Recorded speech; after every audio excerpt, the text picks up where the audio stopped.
Trouble swallowing your morning coffee, unexplained weight loss that everyone keeps complimenting you on, a persistent cough that just won't go away no matter what you try. These symptoms are incredibly easy to dismiss as just getting older, stress, or maybe a lingering cold. But here's what might shock you. They could be early warning signs of one of the deadliest cancers we know about, esophageal cancer. Now, esophageal cancer isn't necessarily the most aggressive cancer out there, but here's why it's so dangerous. It's incredibly good at hiding. Most people don't even know they have it until it's already advanced, and by then, treatment options become much more limited. In fact, many patients don't experience any symptoms at all in the early stages, which is exactly why this cancer has such a poor survival rate compared to other types. So if you've been having trouble swallowing lately, or if you've noticed that your clothes are getting looser, even though you haven't been trying to lose weight, you're going to want to stick around because today we're diving deep into everything you need to know about esophageal cancer. We're talking about what it really is, who's most at risk, how to recognize those subtle early warning signs that most people miss, and what treatment options are available today. And I promise, by the end of this video, you'll have knowledge that could literally be life-saving, either for yourself or someone you care about. Now, before we jump into the symptoms and risk factors, let me explain exactly what we're dealing with when we talk about esophageal cancer. The esophagus is this amazing muscular tube that most people don't think about until something goes wrong with it. It's about 25 centimeters long in adults, which is roughly 10 inches, and it runs from the back of your throat all the way down to your stomach. Think of your esophagus like a sophisticated conveyor belt system. When you swallow, it doesn't just rely on gravity to get food and liquids down to your stomach. Instead, it uses these coordinated muscle contractions called peristalsis. It's like a wave of muscle activity that pushes whatever you've swallowed down through the tube. You can actually feel this happening if you pay attention when you swallow a big gulp of water. The esophagus is lined with different types of cells, and this is where things get important for understanding esophageal cancer. The upper and middle parts are lined with thin, flat cells called squamous cells, kind of like the cells on the surface of your skin. The lower part, near where it connects to your stomach, has different types of cells that are more glandular in nature. Now, esophageal cancer happens when the normal, well-behaved cells lining this tube start growing uncontrollably. Just like we talked about with other cancers, normally your cells have a very organized system. They grow when they need to, they do their job, and then they die when they're supposed to be replaced. But in cancer, something goes wrong with that control system, and cells just keep multiplying without any stop signals. There are two main types of esophageal cancer, and understanding the difference is really important because they have different risk factors and tend to affect different groups of people. The first type is squamous cell carcinoma, and this starts in those thin, flat cells lining the upper and middle parts of the esophagus. This type has traditionally been more common worldwide, especially in places like Asia, Africa, and certain parts of Eastern Europe and South America. The second type is adenocarcinoma, and this starts in the glandular cells that develop in the lower part of the esophagus, particularly near where it connects to the stomach. Here's something interesting. In Western countries like the United States, Canada, and most of Europe, adenocarcinoma has actually become the most common type over the past few decades. This shift is largely related to changes in lifestyle and diet that have become more common in these regions. Now let's talk about risk factors, and this is where things get really important because understanding your personal risk can help, how vigilant you need to be about symptoms. The risk factors are actually quite different depending on which type of esophageal cancer we're talking about. For squamous cell carcinoma, the two biggest risk factors are smoking and heavy alcohol use. And here's the scary part. These two don't just add to each other, they multiply each other's effects. So if you smoke and drink heavily, your risk isn't just double what it would be with one of these habits. It's much, much higher. But there are other risk factors for squamous cell carcinoma that might surprise you. Drinking very hot beverages regularly has been linked to increased risk. This is particularly common in certain regions of the world where drinking extremely hot tea is a cultural norm. The constant heat exposure can damage the lining of the esophagus over time. Poor nutrition also plays a role, particularly low intake of fruits and vegetables. Your esophagus, like the rest of your body, needs certain vitamins and antioxidants to maintain healthy cells and repair damage. When you're not getting enough of these protective nutrients, your cells become more vulnerable to becoming cancerous. Certain environmental exposures can also increase risk. This might include exposure to certain chemicals or even human papillomavirus or HPV, which we usually think of in relation to cervical cancer, but can actually affect the esophagus too. Now, for adenocarcinoma, the main risk factor is something called gastroesophageal reflux disease, or GERD. This is when stomach acid frequently backs up into the esophagus. You know that burning feeling you get in your chest after eating spicy food or lying down too soon after a big meal? That's acid reflux, and when it happens regularly over years, it can cause serious damage to the lining of your esophagus. Over time, this constant acid exposure can cause a condition called Barrett's esophagus, where the normal lining of the lower esophagus is replaced with abnormal cells that look more like the cells found in your intestines. Think of it like this. Your esophagus is trying to protect itself from all that acid by changing its lining to something more resistant. But unfortunately, these new cells have a much higher risk of becoming cancerous. Obesity is another huge risk factor for adenocarcinoma, especially what we call central obesity, where you carry extra weight around your midsection. This increases risk in a couple of ways. First, extra abdominal weight puts pressure on your stomach, which makes acid reflux more likely. Second, obesity changes your hormone levels and creates inflammation throughout your body, which can contribute to cancer development. Smoking contributes to adenocarcinoma risk as well, though not as dramatically as it does for squamous cell carcinoma. Being male is also a risk factor for both types of esophageal cancer, with men being about 3 to 4 times more likely to develop this cancer than women. Age is another factor, with most cases occurring in people over 55. Family history can play a role too, though it's not as strong a factor as it is with some other cancers. There are also some rare inherited conditions, like something called tylosis, which dramatically increases esophageal cancer risk, but these affect very few people. All right, now let's move into the signs and symptoms. And this is where I really want you to pay close attention because recognizing these early could make all the difference in treatment outcomes. The most common symptom, and often the very first thing people notice, is difficulty swallowing. The medical term for this is dysphagia, and it typically follows a very predictable pattern. At first, you might just notice that certain solid foods seem to get stuck. Maybe that piece of steak doesn't go down as easily as it used to, or bread seems to stick in your throat. Here's what's happening. As the tumor grows, it's literally narrowing the opening of your esophagus. Think of it like trying to drink a thick milkshake through a straw that's getting progressively smaller. At first, thin liquids can still get through easily, but thicker things start to have trouble. As the cancer progresses, the difficulty swallowing gets worse. What starts as occasional trouble with solid foods can progress to problems with softer foods, and eventually even liquids might become difficult to swallow. Some people describe feeling like food is sticking in their chest or throat, or they might need to drink lots of water to help food go down. Another key symptom is unintentional weight loss, and this is particularly significant because it often happens even before swallowing becomes noticeably difficult. There are actually several reasons why this weight loss occurs.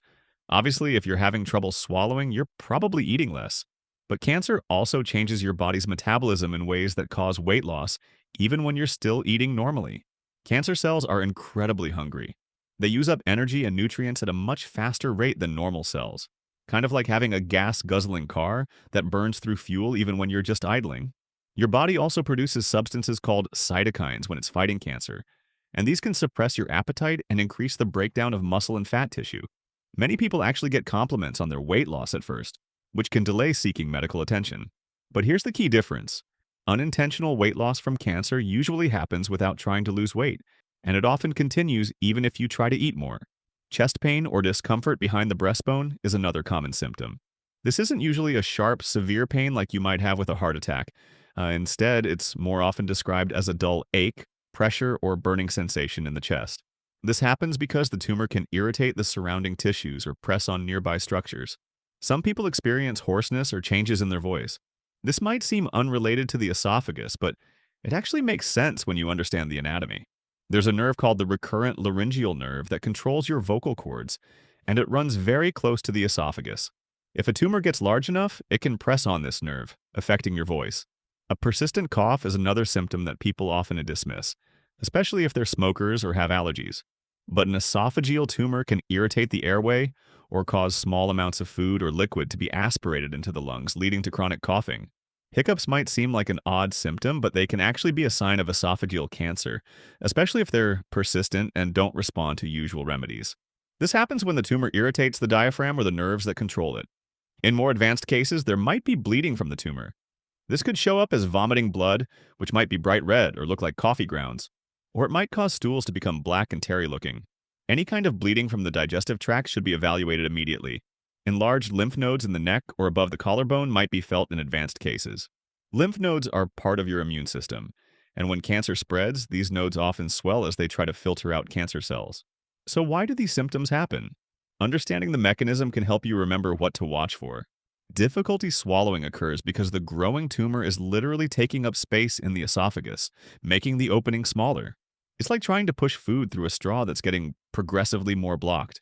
Weight loss happens both because less food can get through the narrowed esophagus and because cancer cells are metabolically very active, using up a lot of energy and nutrients. Cancer also triggers inflammatory responses in the body that can break down muscle and fat tissue. Hoarseness can happen if the tumor gets large enough to press on the recurrent laryngeal nerve, which controls the vocal cords. Bleeding occurs when the tumor grows large enough to erode into blood vessels in the area. Now let's move on to diagnosis, and understanding this process can help you know what to expect if you ever need to go through it. If someone comes to their doctor with difficulty swallowing or unexplained weight loss, especially if they have risk factors for esophageal cancer, the first step is usually an upper endoscopy, also called an EGD or esophagogastroduodenoscopy. This procedure involves passing a flexible tube with a tiny camera on the end through the mouth and down into the esophagus and stomach. I know it sounds uncomfortable and it's not exactly pleasant, but it's usually done with sedation, so you're relaxed and don't remember much about it. The doctor can directly see the inside of your esophagus and identify any abnormal areas. If something suspicious is seen, the doctor can take biopsies right during the endoscopy. These are small tissue samples that get sent to a pathologist who looks at them under a microscope to determine whether cancer cells are present. This is the only way to definitively diagnose esophageal cancer. Once cancer is confirmed, the next step is staging, which means figuring out how extensive the cancer is and whether it has spread.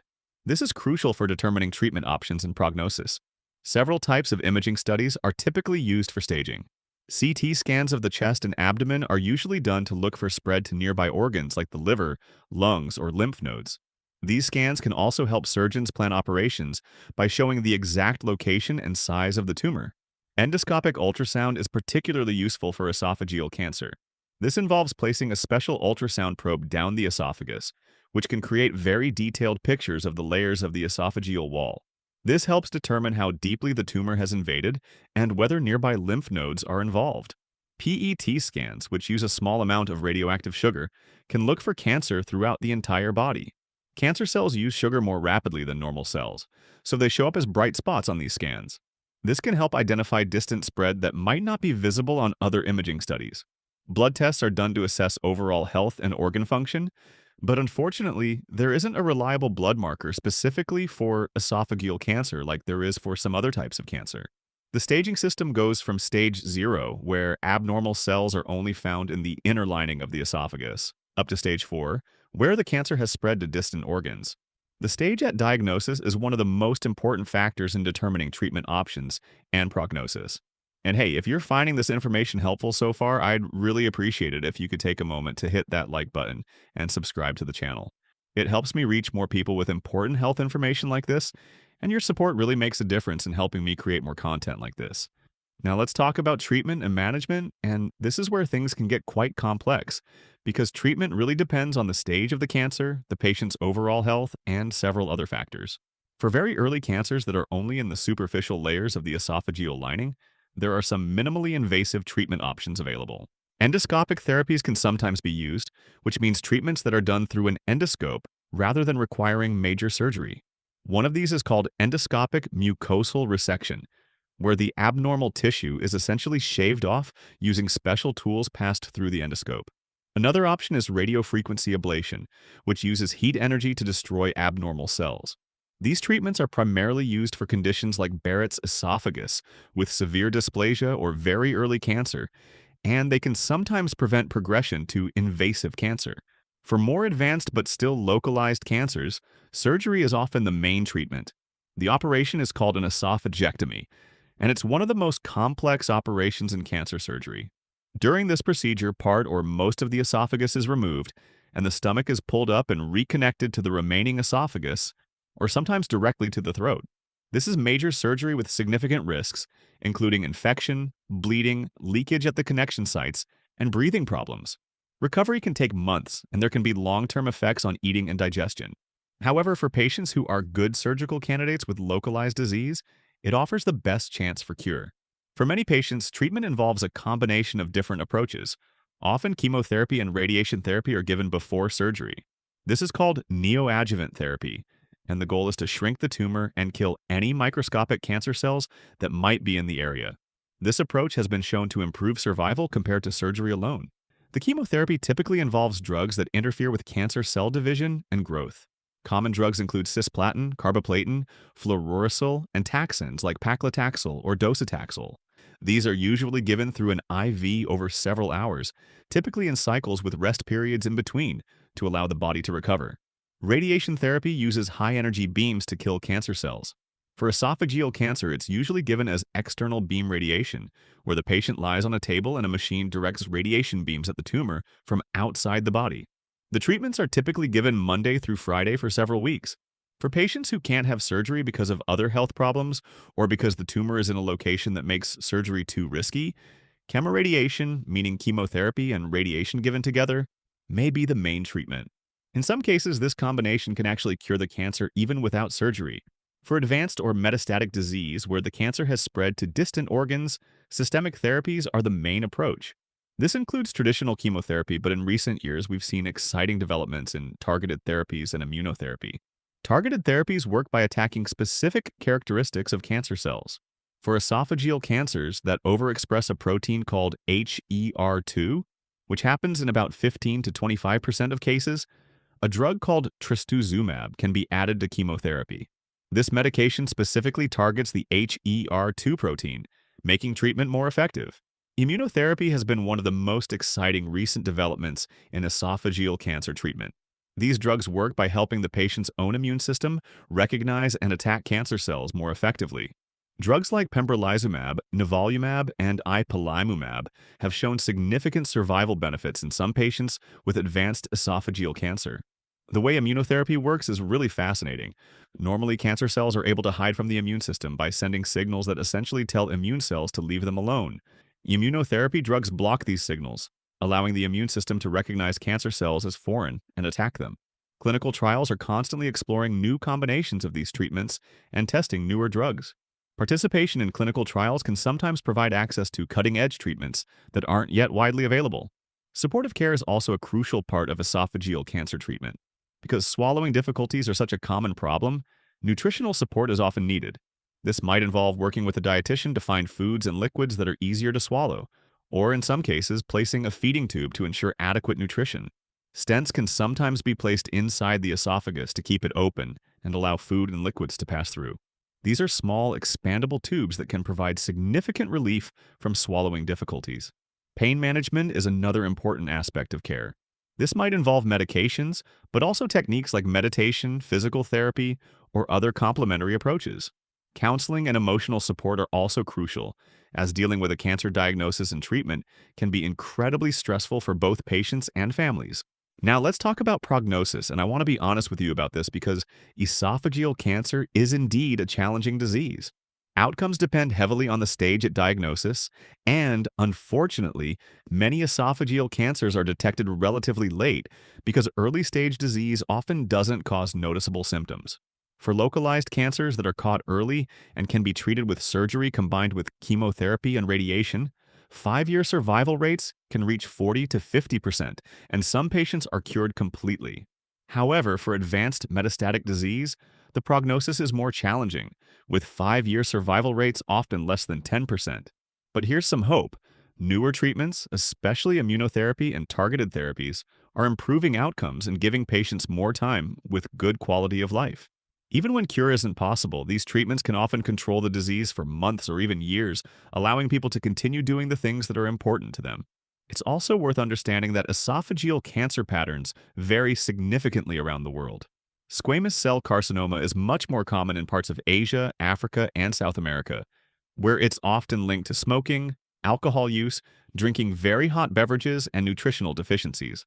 Adenocarcinoma is more common in Western countries, where it's primarily driven by the epidemic of obesity and gastroesophageal reflux disease. The increase in adenocarcinoma in these regions over the past few decades closely parallels the increase in obesity rates. This understanding points to some important prevention strategies. Reducing smoking and limiting alcohol consumption can significantly reduce the risk of squamous cell carcinoma. Maintaining a healthy weight, managing acid reflux, and eating a diet rich in fruits and vegetables can help reduce the risk of adenocarcinoma. For people with chronic acid reflux or Barrett's esophagus, regular monitoring with endoscopy can sometimes catch precancerous changes or early cancer when treatment is most likely to be successful. So let me give you some final thoughts and key takeaways. Esophageal cancer is indeed a serious disease that often develops silently until symptoms like difficulty swallowing become noticeable. The two main types, squamous cell carcinoma and adenocarcinoma, have different risk factors but both share the same fundamental challenge. They're often not detected until they're already advanced. However, advances in surgery techniques, chemotherapy regimens, radiation delivery methods, targeted therapies, and immunotherapy are giving patients better outcomes than ever before. Even more importantly, we're learning more about prevention strategies that could help reduce the number of people who develop this cancer in the first place. If you have risk factors like chronic acid reflux, a history of Barrett's esophagus, or if you smoke and drink heavily, it's worth discussing with your doctor whether you might benefit from screening. And if you develop symptoms like persistent difficulty swallowing, unintentional weight loss, or chronic chest discomfort, don't delay in seeking medical attention. Remember, early detection and treatment can make all the difference in outcomes. While esophageal cancer is challenging, it's not hopeless. And the earlier it's caught, the more treatment options are available. If you found this information valuable, please share this video with friends or family members who might benefit from learning about esophageal cancer. Knowledge really is power when it comes to recognizing symptoms early and getting appropriate medical care. Thanks for watching, and remember, your health is worth paying attention to. If anything we've discussed today raises concerns for you, don't hesitate to talk to your healthcare provider. Take care of yourselves, and I'll see you in the next video.